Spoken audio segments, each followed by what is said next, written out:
আসসালামু আলাইকুম viewers, মুসাইবা and mummy চ্যানেলে আপনাদেরকে স্বাগতম। চলে আসলাম নতুন আরেকটি ভিডিও নিয়ে। আজকের ভিডিওতে আমি রান্না করব জাতীয় মাছ ইলিশ দিয়ে মিষ্টি কুমড়া।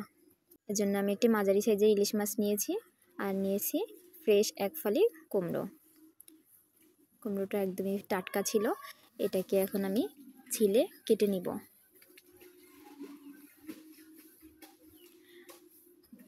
আমি কুমড়ার ঝোল রান্না করব না, কুমড়াটা ভেজে একটা মাখা মাখা তরকারি রান্না করব। এই জন্য আমি এইভাবে কুমড়াটাকে কেটে নিলাম।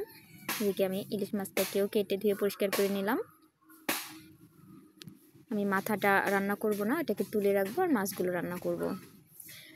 আমি কুমড়োর সাথে লবণ মিশিয়ে কিছু সময় রেখে দিয়েছিলাম, এতে কুমড়োটা একদম নরম হয়ে এসেছে। এখন আমি এগুলোকে ফ্রাইং প্যানে তেল দিয়ে ভেজে নিচ্ছি।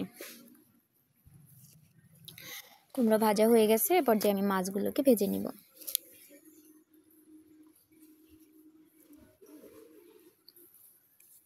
মাছ কুমড়ো দুটোই ভাজা হয়ে গেল, এবারে রান্না করব।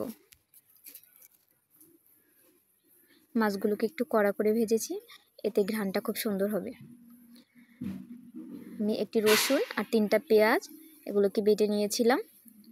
আমি এখন এর ভেতরে পরিমাণ মতো লবণ দিয়ে দিচ্ছি আর দিয়ে দিচ্ছি হাফ চামচ হলুদের গুঁড়া। এখন দিয়ে দিচ্ছি হাফ চামচ মরিচের গুঁড়া। এখন আমি এগুলোকে একটু নেড়েচেড়ে মিশিয়ে নিচ্ছি।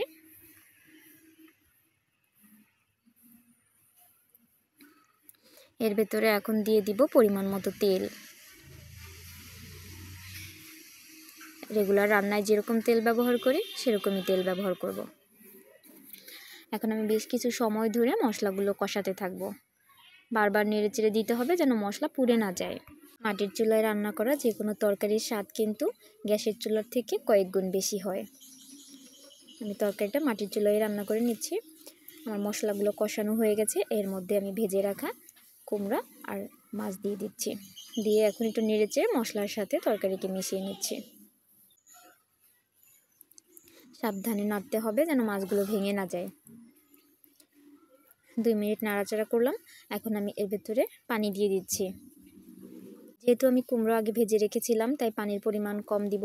আর কুমড়ো খুব নরম সবজি, এতে খুব বেশি পানি দিতে হয় না। যতটুকু পানি ব্যবহার করব তার অর্ধেক পানি শুকিয়ে নিব আর অর্ধেকটা আমি ঝোলের জন্য রেখে দিব। এখন আমি এভাবে 10 মিনিট জাল করে নিব। 10 মিনিট জাল করার পরে অর্ধেক ঝোল শুকিয়ে এসেছে। এখন বাকিটা আমি রেখে দিচ্ছি। তরকারিটা রান্নার কালারটা দেখতে যতটা সুন্দর লাগতেছে, খেতেও মাশাআল্লাহ অনেক টেস্ট হয়েছিল। আপনারা ওইভাবে মিষ্টি কুমড়া দিয়ে, ইলিশ মাছ দিয়ে বা অন্য যে কোনো মাছ দিয়ে ট্রাই করতে পারেন। রান্নাটা দেখতে অনেক লোভনীয় মনে হচ্ছে। ভিডিওটা দেখার জন্য ধন্যবাদ। সকলে ভালো থাকবেন। দেখা হবে নতুন কোনো ভিডিওতে। আল্লাহ হাফেজ।